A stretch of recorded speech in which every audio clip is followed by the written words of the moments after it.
First Minister, as I thought he would, mentions COVID, but they had COVID in England as well, where Margaret got treatment because she could pay £27,000 for that. She went south of the border to get it. And the First Minister wanted to offer his reassurance to ovarian cancer sufferers. So let's look at what Target Ovarian Cancer has said.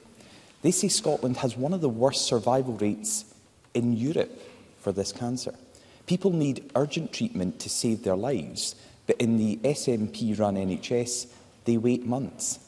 And Margaret is worried about what happens if her cancer comes back. And she's also worried for people who don't have life savings to pay for treatment. Public Health Scotland statistics show that people from the most deprived areas of Scotland are 74% more likely to die from cancer than those in wealthier areas.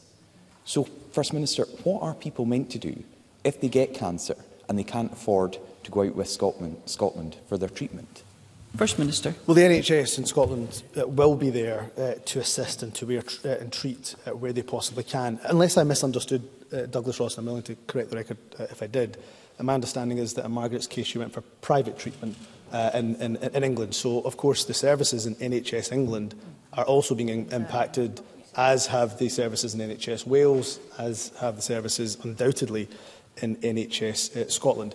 Douglas Ross is absolutely within his right to ask the question around ovarian cancer. I'm more than happy, given the time limits that we have in First Minister's questions, to write with him with far more detail. But we are taking the issue around ovarian cancer specifically, as he's asked about that, with the utmost seriousness. The Scottish Cancer Network, excuse me, Presiding Officer, will be establishing a new ovarian cancer clinical network which will ensure equity of access to treatment for all women with ovarian cancer. And that's specific to the point that Douglas Ross raises around the inequality that may exist in relation to accessibility of services. We've also committed £10.5 million to health boards to improve capacity and access to systemic anti-cancer therapy by 2027, with £3 million of additional funding released this year. As I say, there is a lot more I can say in terms of detail of what we're doing specifically around ovarian cancer, but in the interest of brevity, I will write to Douglas Ross with that further detail.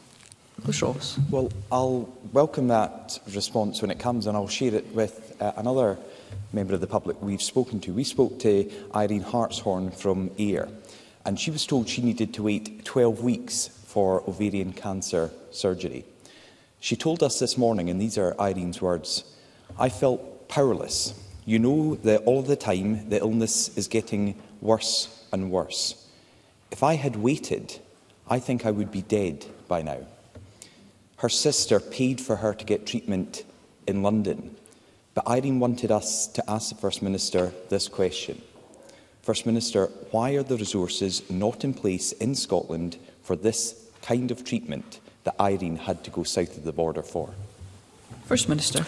Well, we are investing in our National Health Service. That's why this year we gave an additional £1 billion to the Health Service, taking it to £19 billion. So we are not just investing in the Health Service, but importantly investing in the people that provide the treatment. It's why we assured that we did everything we possibly can to ensure that they were paid fairly and that we didn't lose any days on the NHS to industrial action. In terms of staffing as well, under the SNP, there's been an almost 100% increase in consultant oncologists since we took power. So we are investing in the individuals in our health service. We are investing in ensuring there's early detection of cancer as well with our rapid cancer diagnostic services. And we are specifically on ovarian cancer, as that's been an issue that's been raised by Douglas Ross. We are seeking to do what more seeking to explore what more we can do for faster treatment. I go back to the latest statistics that were published,